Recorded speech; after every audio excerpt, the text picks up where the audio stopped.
If you were to simply sit, look, and listen, it's just another college swim meet. Teammates are talking, chanting, water splashes with each turn, each stroke. Coaches bark encouragement. Fans yell. But what if? What if there was no splashing? No chants, no announcer, no noise? What if you were Alyssa Greymont?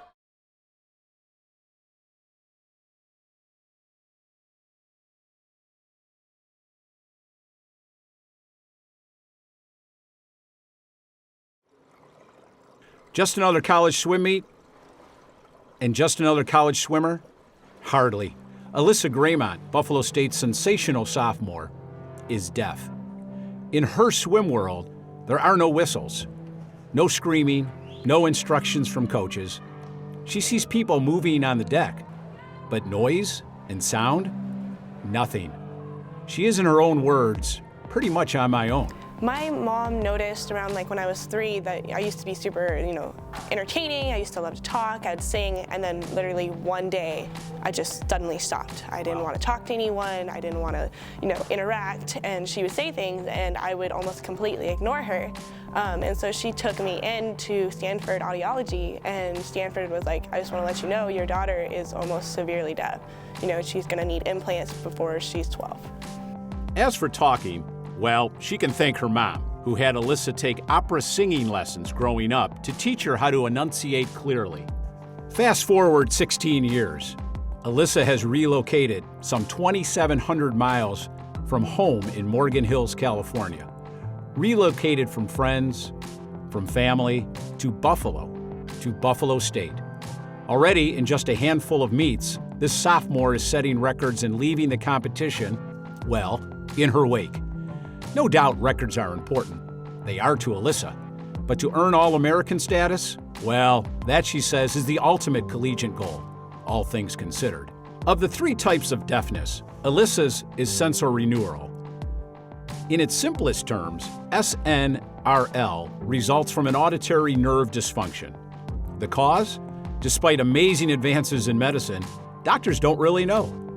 But they can tell her, and have, that this type of hearing loss has no true medical treatment. It is typically irreversible. The treatment? Amplifications of the sounds through, for now, for her, hearing aids. Now on her 4th set of hearing aids, with permanent implants probably by the time she's 30, Alyssa has learned how to manage her condition. Growing up, group participation with friends or classmates or even at parties was nearly impossible. In a group setting, all the sound comes in as one, and so, it's having to take the time to break down each sound.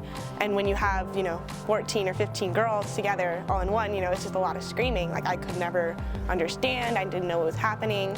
Especially in the classroom during group discussions, it was not possible. I was always the one that had to sit in the back and maybe add an input here and there, but I was never a forerunner. Soon, though, swimming entered her life because Michael Phelps entered her life. Yes, the Michael Phelps. He of 23 Olympic gold medals, 28 overall. Enter the most decorated swimmer in Olympic history into Alyssa Greymont's life. Phelps came to her team's pool in California. Alyssa watched him, met him, was inspired by him. She wanted to swim, but she was deaf.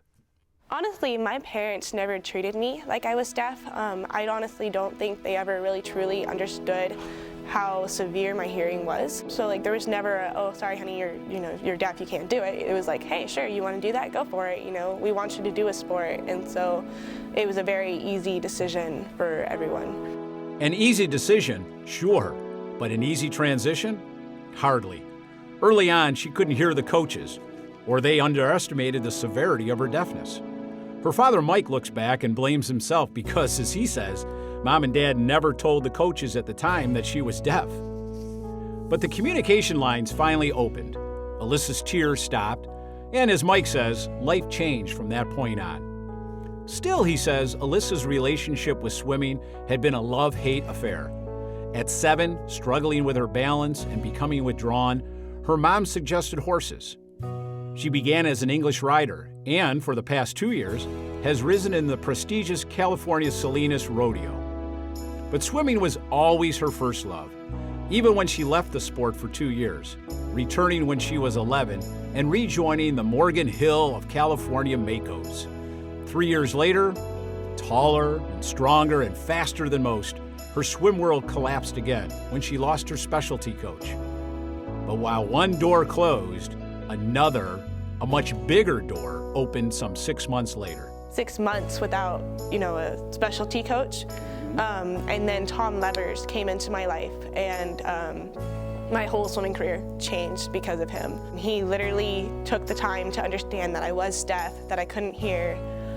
He took the time to say, hey, I know that you can't hear, but you can still be great. Don't let your deafness decide your future. He said, put the work in and it will come back.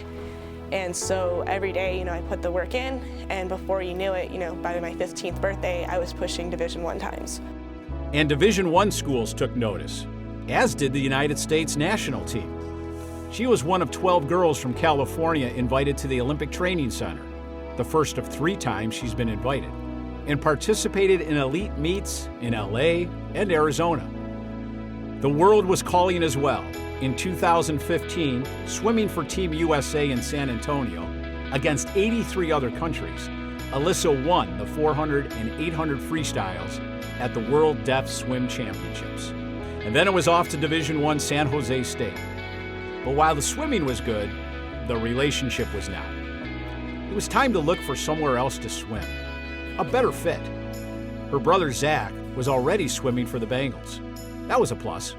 But it was something else, something other than swimming, that told her heart that Buffalo and Buffalo State was the place for this California girl.